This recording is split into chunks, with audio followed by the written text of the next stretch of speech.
I paced the living room, fidgeting with the tiny box in my pocket. My heart wouldn't stop racing.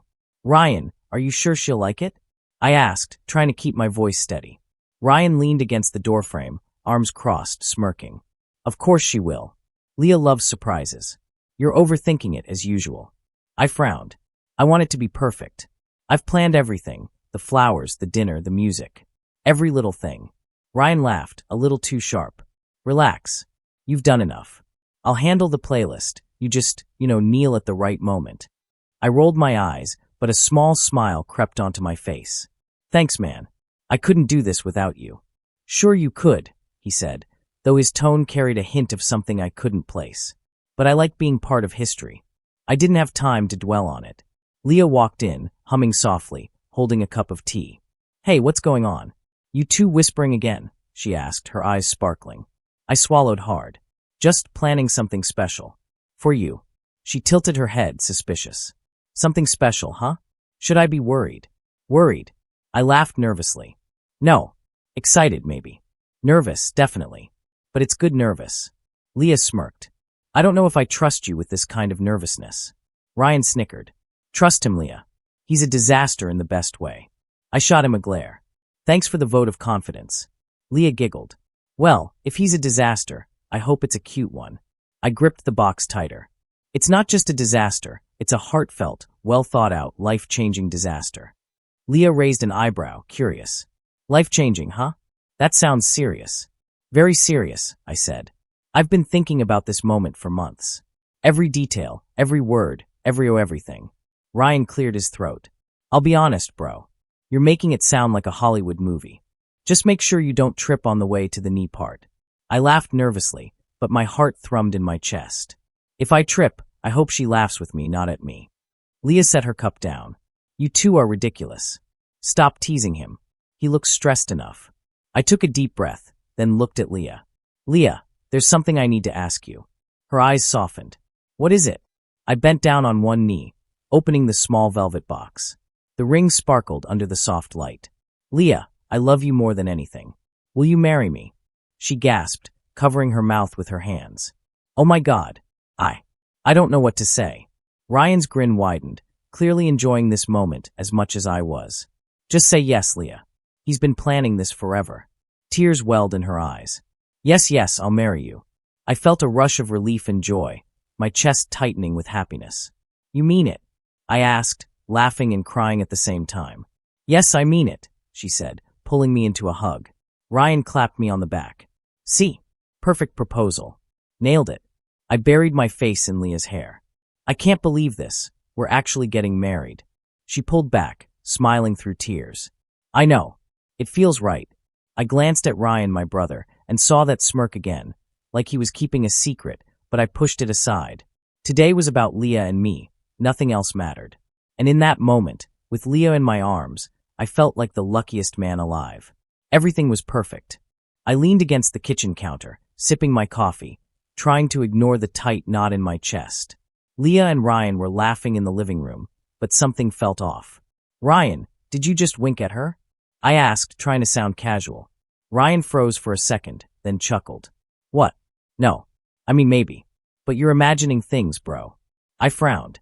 I don't know, it just looks strange. Leah walked over, brushing a strand of hair behind her ear. What looks strange? I hesitated, then shook my head. Nothing. Just nothing. Her eyes lingered on Ryan for a moment, and I felt that same unease prick at my chest. You guys are acting weird, Leah said softly, but her tone carried a hint of nervousness. Ryan laughed, a little too quickly. We're fine, just joking around. Don't overthink it. I wanted to believe him. I really did. But the way they looked at each other, I shoved the thought away. I'm imagining it. I can't let this ruin what we have. Later that afternoon, Leah's parents arrived for tea. Her mother's eyes scanned me carefully, while her father nodded curtly. So, when are you planning to settle down officially? Her father asked. I swallowed. We're engaged, sir. Planning the wedding now. Her mother raised an eyebrow. Yes, but you must understand, a family's approval is important. Stability, security, these things matter. I glanced at Leah, who didn't meet my eyes. Of course. I understand, I said, though a cold pit formed in my stomach. Her father leaned forward.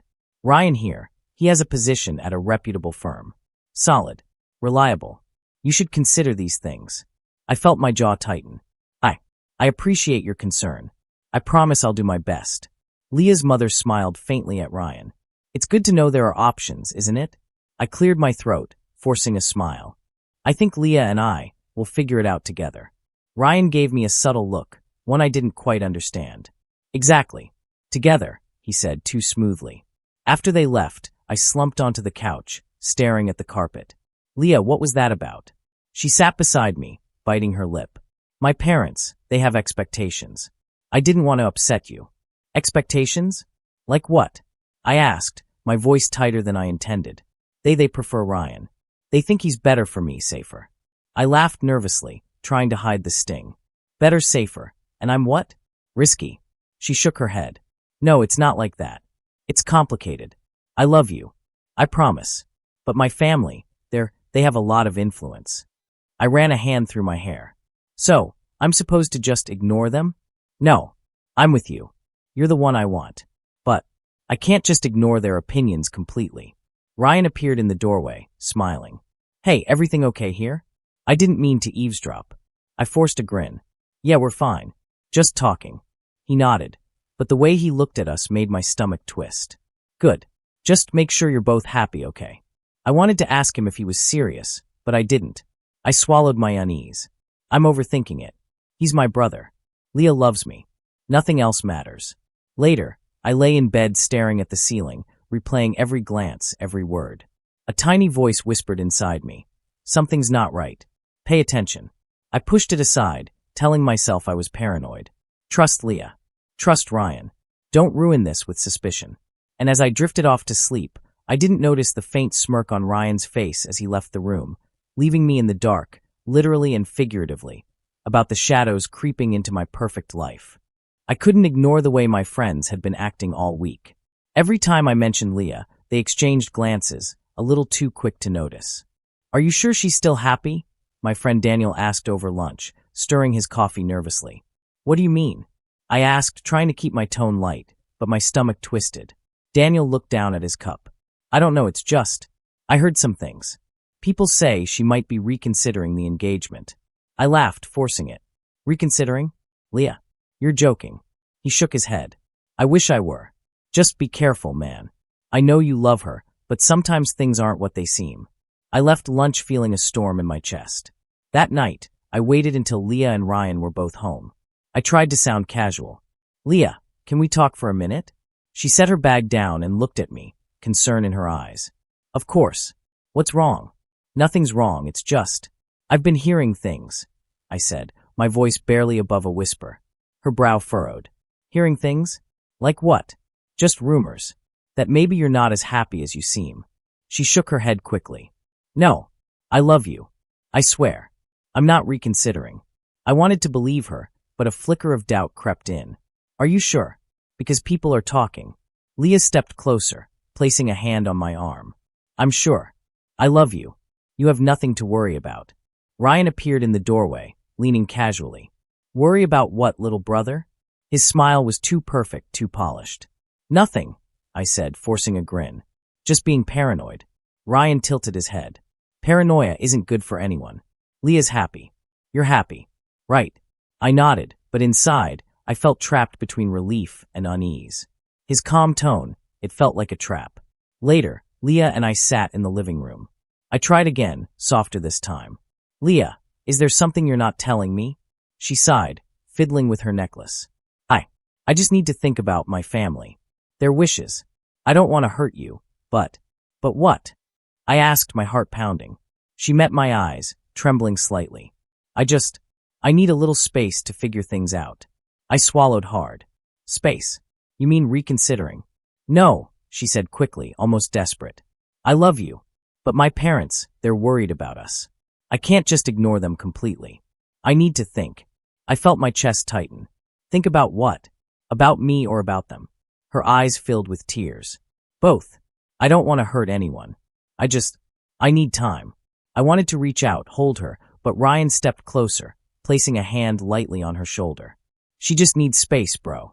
You'll understand eventually. I looked at him, suspicion rising. Space from me, or space from us? Ryan's smile didn't waver. Just space to breathe. That's all. Leah nodded, tears slipping down her cheeks. I promise, it's not because I don't love you. It's complicated. I sank into the couch, numb. Complicated, always complicated. Why does love have to be so complicated? Ryan sat across from us, looking calm, almost satisfied. Life's complicated, man. You'll get used to it. Just trust her, okay? I wanted to trust him. I wanted to trust Leah. But the room felt cold, silent except for the ticking clock. My mind raced, bouncing between hope and fear. Okay, I'll give you space, I said finally, voice hollow. But I need you to know. I love you, Leah. More than anything. I know, she whispered, voice breaking. I love you too. I promise. I watched her retreat to her room, Ryan following behind with that same smirk that made my stomach twist.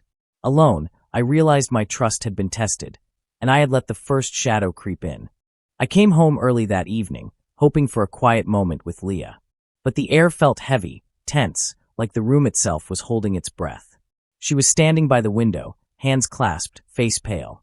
Leah, what's wrong? I asked, stepping closer. She turned slowly, eyes filled with something I couldn't read. I need to tell you something. My chest tightened. Tell me what? She took a deep breath. I can't marry you. The words hit me like a punch. What? Why? She shook, biting her lip. It's not because I don't love you. I do. I love you more than anything. But my family, they have their expectations. And I can't ignore them. I felt my stomach drop. Expectations? This isn't about love. It's about them. She nodded, tears brimming. I'm so sorry. I never wanted to hurt you. Sorry. I echoed, voice shaking. You're ending everything we planned, everything we dreamed about. Because of them? Yes, she whispered. And there's something else. I have feelings for Ryan. The world tilted, my knees almost giving way. Ryan? My brother? She nodded, trembling. I didn't want this. I tried to fight it. I tried to stay true to us. But I can't. I'm torn. I can't choose between love and family. I'm so sorry. I took a step back, gripping my hands to stop them from shaking. So all those months, all those plans, did any of it matter? She shook her head, tears falling. Of course it mattered. Every moment with you. I'll always cherish. But my parents, they've influenced me in ways I can't ignore. And Ryan, he's always been there. I couldn't breathe. Always been there, but not like me. I love you. I would do anything for you. I know, she said, voice breaking. And that's why this hurts so much. I never wanted to betray you. I never wanted to hurt you like this. I felt rage bubbling beneath the shock, my chest tightening. Betray me? You chose him over me? Over us. She flinched. It's complicated. I swear. I didn't want it to be like this. But my family, my heart, it's all tangled. I'm trapped. I swallowed hard, struggling to form words. You're giving him everything I thought was mine, my future, my life, my love. She reached for my hand, but I recoiled. Don't touch me. I can't. I have to give this back, she whispered, holding out my engagement ring. Her hands shook, and the metal gleamed painfully in the dim light. I stared at it, my heart cracking. You're really doing this? She nodded, tears streaming down her face. I'm sorry. I never meant for it to happen this way.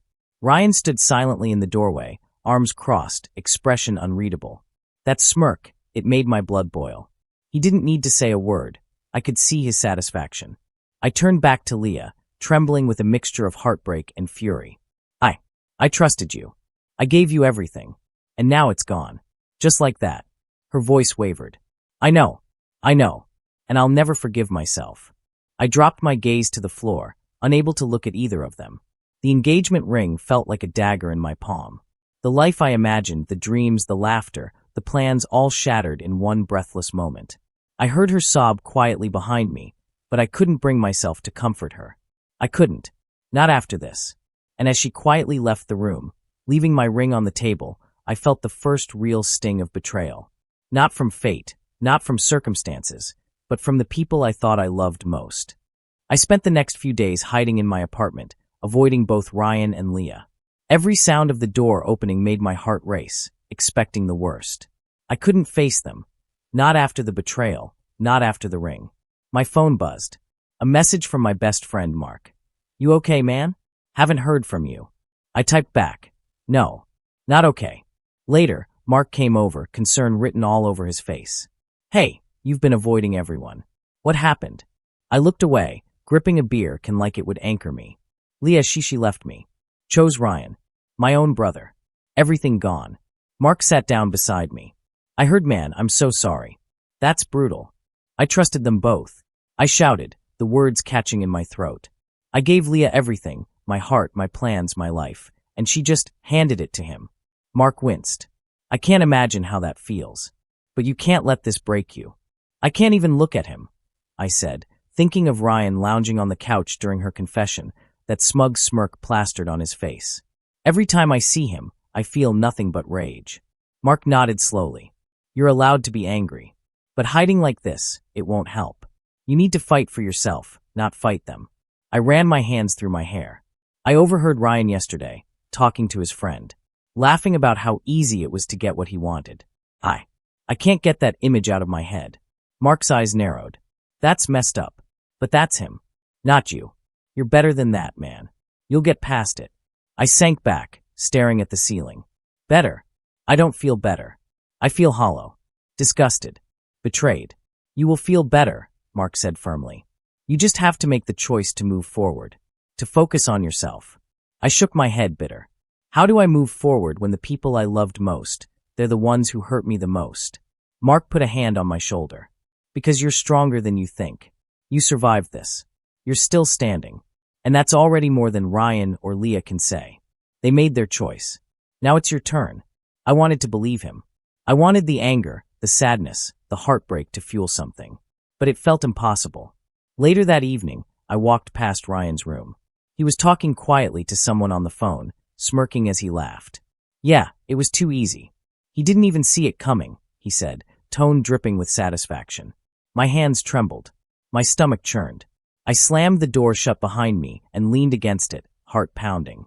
That smug voice, the sense of triumph, it confirmed every fear I'd had. He had manipulated her, and I'd been blind. I sank into my chair, shaking. But somewhere beneath the despair, a spark flickered. No, I won't let this define me. I won't give him that satisfaction. I can't let them steal my life. I picked up my phone and called Mark. I think I need to start over. Focus on me. Rebuild. Not let this defeat me. Mark's voice was warm and steady. That's the spirit, man. Start small. One step at a time. You'll get there. I hung up and stared at the city outside my window. The night was dark, silent, but for the first time in days, I felt a small sense of control returning. My life had been shattered, yes, but it was still mine. I made a decision, a conscious one. No more hiding. No more letting them dictate my emotions. I would focus on myself, rebuild, and reclaim my future. And as I sat there, the echoes of Ryan's laughter still lingering, I whispered to myself, this isn't over. Not for me. Months passed, and I threw myself into work, into every project, every meeting, every small victory. But the memory of Leah and Ryan haunted me, like a shadow I couldn't shake. One evening, Mark called. Hey man, you've changed. Stronger, sharper. People are noticing. I smiled faintly. Yeah, I've had time to think. To rebuild. I'm not that naive fool anymore. You look unstoppable, he said. But be careful. Don't let the anger consume you. I chuckled. Anger? Maybe. But it's focused now. Productive. I can't forget what they did, Mark. I don't want to. But I'm learning to use it.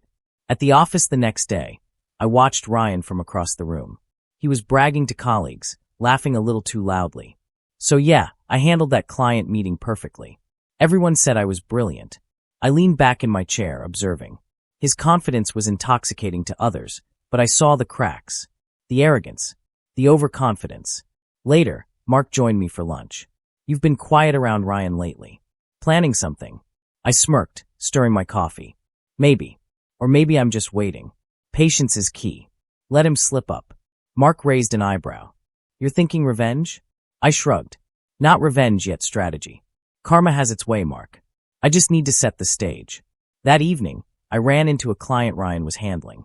He was flustered, papers scattered across the table. I thought I had this under control, he muttered, clearly rattled. I offered a calm smile. Seems like it's been a rough day, Ryan. He looked up, startled. Oh hey. Yeah, just minor setbacks. Nothing I can't fix. I nodded slowly. Minor setbacks can teach us a lot. Timing is everything, isn't it? He frowned, not understanding, and I left him there, scrambling. The first spark of satisfaction warmed me. Back at my apartment, I sat with Mark. He's careless, I said quietly. All that arrogance, it's his weakness. Mark shook his head. Don't let it get to your head, man. One wrong move, and it could backfire. I know, I said. That's why I'm being patient. Observing. Learning. I'm not the same person I was when they hurt me. I can wait. I can plan. I can make sure they feel the consequences without even knowing I set it in motion. Mark leaned back, impressed. You've really grown. I see a different you now, focused, disciplined. Not just reacting emotionally anymore. I smiled faintly. Grief taught me that.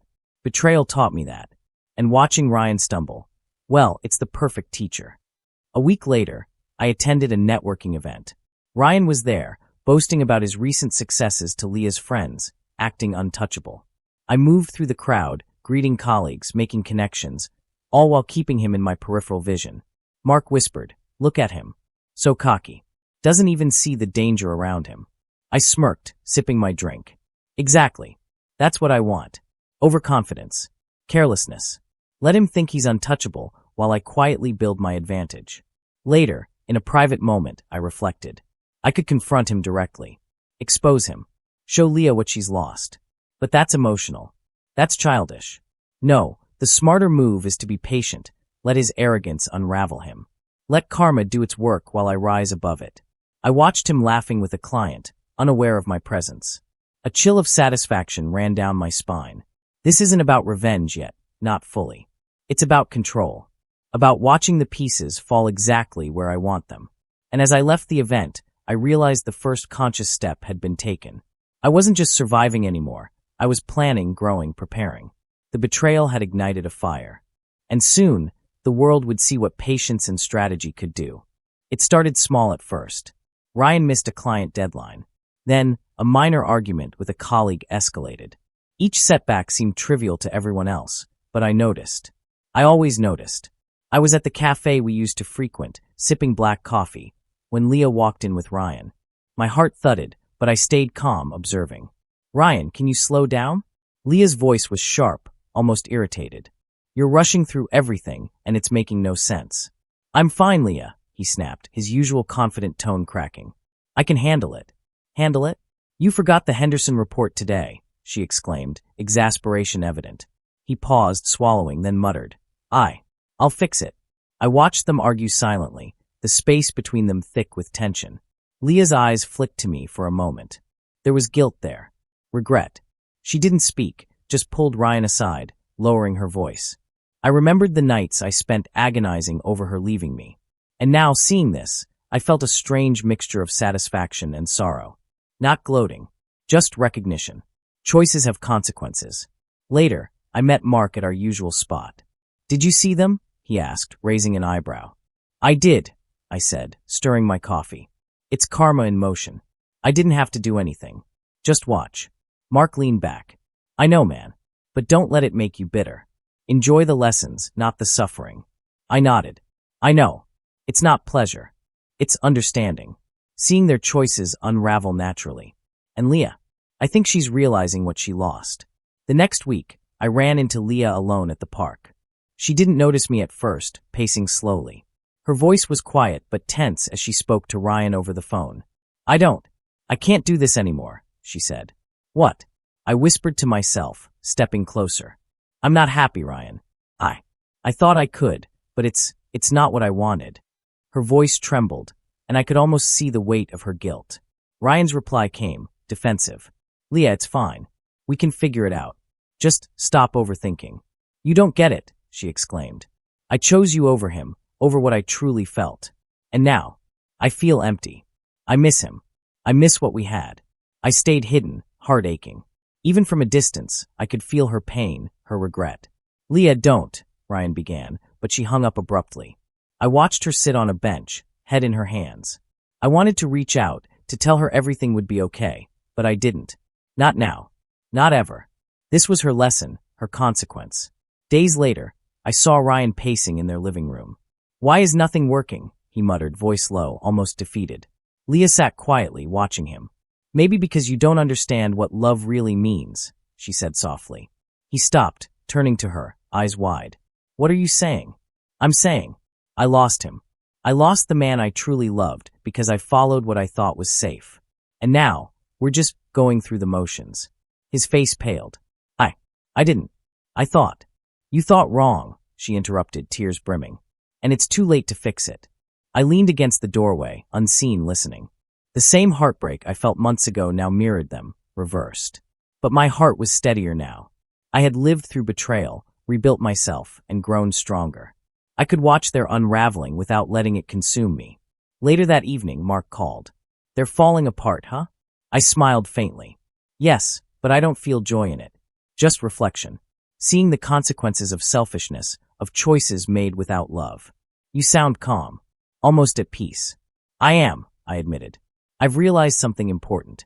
Life doesn't hand us justice. We do. Or it comes in small doses. Ryan's arrogance, Leah's regret, it's all part of that balance. I've learned to survive, to grow, to rise above. Mark laughed softly. Sounds like you've changed more than them, man. I have, I said, sipping my coffee. I've changed. And seeing them like this, it's proof that life corrects itself, even if slowly. I don't need to interfere. I just need to keep moving forward. As I left the cafe, I thought of Leah's voice, quiet and broken. I thought of Ryan, frantic and vulnerable. And I realized that in all this, I had become someone stronger, someone wiser, someone untouchable by their mistakes. The shadows of the past lingered, yes, but they no longer defined me. I had chosen patience, resilience, and emotional intelligence. And as I walked through the city streets, the lights reflecting on the wet pavement, I whispered to myself, karma moves on its own, and so do I. I asked them to meet me at the cafe, where we used to spend lazy Sunday mornings. Ryan arrived first, confident as ever, but I could already see a flicker of unease in his posture. Leah came in last, hesitant, her eyes dropping to the table. I gestured for them to sit. Thanks for coming, I said calmly. Ryan smirked. You sound calm. I didn't expect this. I shrugged. I've had time to think, to grow, to realize what really matters. Leah's voice trembled. I shouldn't have left you. Don't, I interrupted gently, holding up a hand. I'm not here for apologies. I'm here to show you something. Ryan's brow furrowed. Show us what? I leaned back, meeting both their eyes. That I am not broken. That I survived betrayal, heartbreak, humiliation, and rose above it. While you've built your lives on arrogance and selfishness, and now cracks are showing. Leah bit her lip. I never meant to hurt you. My family. I thought I was doing the right thing. You thought you were doing the right thing, I repeated softly. But the truth is, you followed fear and convenience, not your heart. And now you know what you lost. Ryan's hands tightened around his coffee cup. I don't understand. We're fine. Everything's fine. I smiled, almost sadly. Are you? Tell me, Ryan. Do you feel the same confidence you once had? He faltered. Things haven't been smooth, but... Smooth? I interrupted. You're floundering. Every decision feels forced. Every smile is hollow. That client meeting last week, you almost lost the account. Leah doesn't look at you with love. She doesn't see you the way I did. And you've been exposed. Leah's eyes glistened. I can't change it. I never wanted this to happen. I leaned forward, voice calm, precise. And that's the point. Life doesn't wait for regret. It doesn't rewind. Choices have consequences, and you're living them now. But I chose differently. I chose myself. I rebuilt, I grew, I rose above. That is power. That is freedom. Ryan swallowed, his face pale. You sound unshaken. I nodded. I am. Because I learned to separate my worth from your actions. You betrayed me, Leah left me, and Ryan, you thought you could take everything. But I still stand. I am stronger. I am wiser. I am free from the chaos you created. Leah shook her head, tears slipping.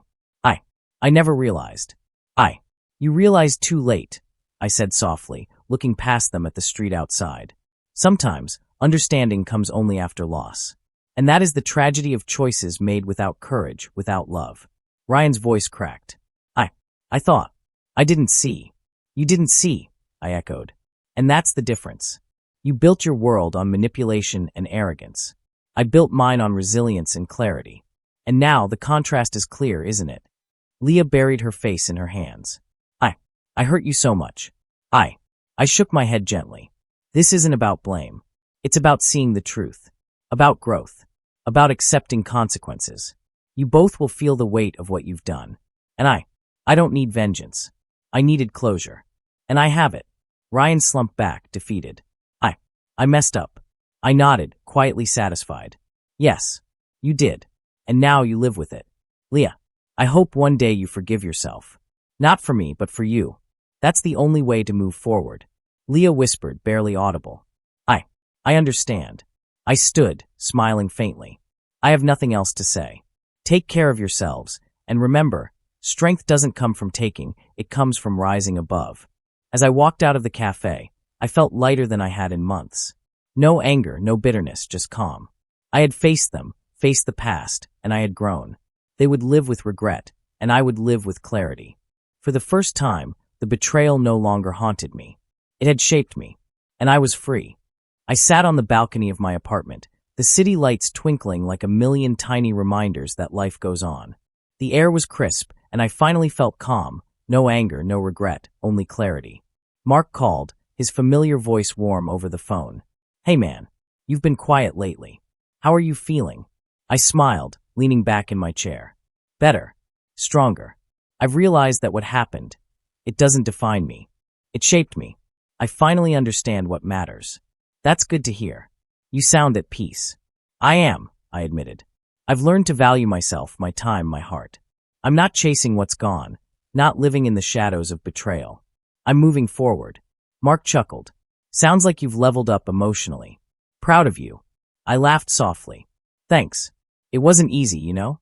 There were nights I thought I'd never recover. Nights I wanted to lash out, to confront, I don't know, tear everything down. But patience, focus, and reflection changed everything. I found strength in silence, clarity in observation. Sounds like someone's ready for the next chapter, Mark teased. Maybe, I said, watching a couple pass by on the street below, their laughter bright and unguarded. Or maybe I'm just enjoying the chapter I'm in now, learning to be content with who I am, not who I thought I needed to be with. Later, I met Emma, a colleague I had admired from afar. She greeted me with a warm smile. Hey, you're glowing. Everything okay? I chuckled. Better than okay. I've changed. I've let go of the past and focused on building something better, starting with myself. That's amazing, she said, eyes sparkling. You inspire people, you know. I've seen how you handle challenges gracefully, with patience. It's rare. Thank you, I said, feeling a warmth I hadn't felt in a long time. I've learned that life isn't about revenge or proving others wrong. It's about rising from the ashes and becoming stronger than before. She nodded thoughtfully. And you're doing just that. We walked through the park, talking, laughing lightly, a rhythm of companionship forming naturally. I realized then that I was ready to open my heart again, not out of need, but out of choice. Not because I was broken, but because I was whole. Later, I shared a bench with Mark. You see that? I asked, nodding toward a group of friends celebrating a small victory together. I do, he said, smiling. And you're part of it now. Part of life, fully engaged, fully alive. Yes, I said. And I'll continue to be. Betrayal hurt me, yes. It left scars. But it didn't destroy me. It made me wiser, stronger. I've built a life that isn't dependent on anyone's approval or love, yet I'm open to giving love again. Healthy, balanced, and conscious. Mark clapped me on the shoulder. That's a rare place to reach. You've truly risen. I watched the sunset, painting the sky in hues of orange and pink. This is my moment, I thought. Not haunted by the past, not angry at the betrayal, just free. Emma nudged me gently. I like seeing you like this. It's inspiring. Makes me want to do better, be better. I smiled at her, feeling light, whole. And that's exactly what I plan to do. Life moves forward.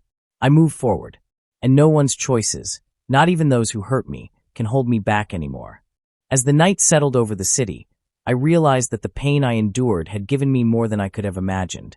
Wisdom, resilience, and an unwavering sense of self. I was no longer the man they left behind. I was stronger. I was free. And for the first time in a long time, I truly felt alive. I watched from across the street as Ryan left the office building, shoulders slumped, face pale. The murmurs behind him, the whispers of colleagues and clients, were enough. His confidence had evaporated. The arrogance that once seemed untouchable was gone. Mark nudged me gently. Looks like karma's finally doing its work. I shook my head, smiling faintly. It's not about pleasure. It's about balance. He made choices, and now he's facing the consequences. Leah walked past us, eyes downcast, clutching her purse tightly. I noticed the way she flinched at passing strangers, the subtle tension in her posture. Regret sat heavy on her shoulders. She glanced up briefly, saw me, and her gaze faltered. No words, just acknowledgement. I didn't need any. I had witnessed their choices unfold. I had learned from mine. The ring she returned months ago sat forgotten in my drawer, a symbol of the past, discarded but not forgotten. I didn't touch it. I didn't need to. It represented closure. Mark sipped his coffee. You ever think about confronting them again?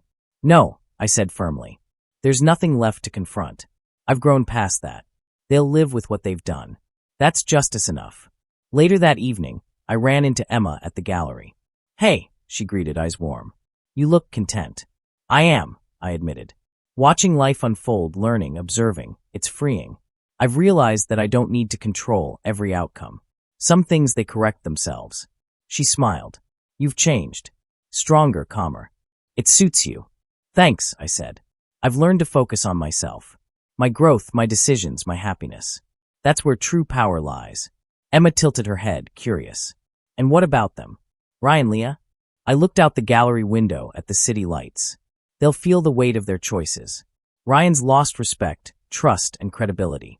Leah's regret will follow her silently. I don't need to punish them. Life has done that already. I just move forward. Mark joined us later. You really mean it, huh? No bitterness. No, I said, sipping my water. I've shed it all. Bitterness is wasted energy. The past is a teacher, not a prison. I've learned, adapted, and grown. That's what matters. Days later, I walked past a cafe where Ryan used to brag about his successes. He was inside, red-faced, arguing with someone over a lost contract. Leah stood beside him, silent, eyes reflecting shame and frustration. I paused for a moment, feeling only a quiet acknowledgement of the justice unfolding. A street musician played softly nearby, the melody calming. I took a deep breath, letting it fill me. I had survived heartbreak, betrayal, and humiliation. I had emerged stronger, wiser, and at peace. Their downfall was not my satisfaction. It was the natural consequence of choices made without integrity or love. Emma took my hand as we walked, laughter and conversation filling the night. You're really free, aren't you? She asked softly. I nodded, smiling. I am. Free from the past, from pain, from the need for revenge. I walk forward, carrying lessons, growth, and self-respect. Nothing else can touch me now. We stopped at a bridge, watching the city lights shimmer on the water. I looked down at the reflection of my own face and whispered to myself, silent justice is the most powerful of all. It doesn't shout, it doesn't gloat, it simply is. And with that, I stepped forward, leaving the past behind. No regrets. No anger. Only peace.